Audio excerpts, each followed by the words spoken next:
Khan Academy is a nonprofit, and you are supported entirely by philanthropy.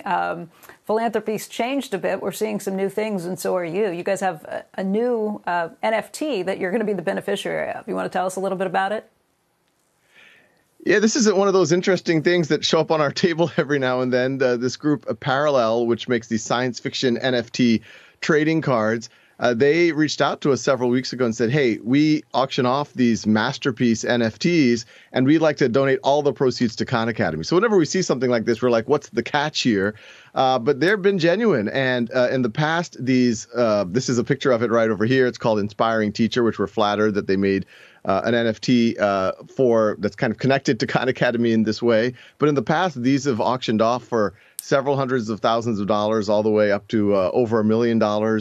There's 9 hours left in the auction, and so it looks like it's already approaching $150,000. So it's obviously valuable to support us as a not-for-profit. I tell people we're the budget of a large high school, but our aim is to serve much of humanity, and we have over 100 million users around the world that we're offering free learning to around the world. So this donation is both going to serve a lot of folks, but at the same time, it's a really interesting experiment to see how the NFT world and the charitable world can intersect.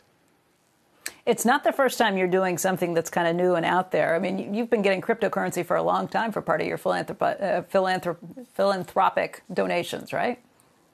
Yeah, we've been accepting them for a very, very long time. I remember it was near the beginning of the whole Bitcoin interest that one of our engineers allowed us to accept it. I kicked myself a little bit. I remember we got $1 million in Bitcoin like 7 years ago, and we prudently converted that to cash immediately.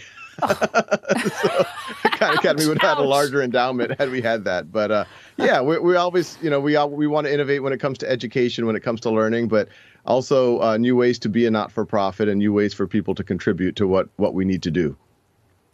Hey, Sal, I know you expanded the Academy a lot during the pandemic to try and help people out, help countries out, help villages out, help students who weren't in school at that point.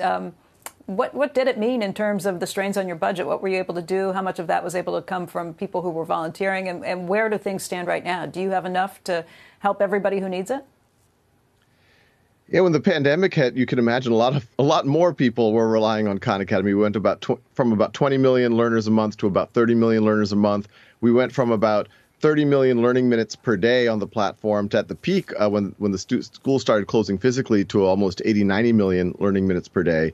And this has been a moment where we have to step up. This is, the world to some degree has been depending on us, but you can imagine that also affects our budget. Just our server costs are approaching $10 million a year. The remainder of our costs are really to support a platform with practice, exercises. We're covering all of the K through 14 academic material. We're exploring ways for students to get college credit for free on Khan Academy. We're continuing to add science content and other types of content. And this costs real resources. As I said, we're the budget of a large high school. Our total annual budget's about $60 million a year. And it's raised primarily through philanthropy. We have a little bit of earned revenue. We're the official practice for the SAT. College Board provides us some revenue. And so it's critical for donors of all levels, corporate partners, whatever they can do to help keep us going. I always make the argument that in the physical arena, you have institutions like physical libraries, physical parks, physical museums, and that's part of civic society. In the online world, which we all see as sometimes the Wild West, it's important, we believe, to have institutions like Khan Academy there to help educate folks.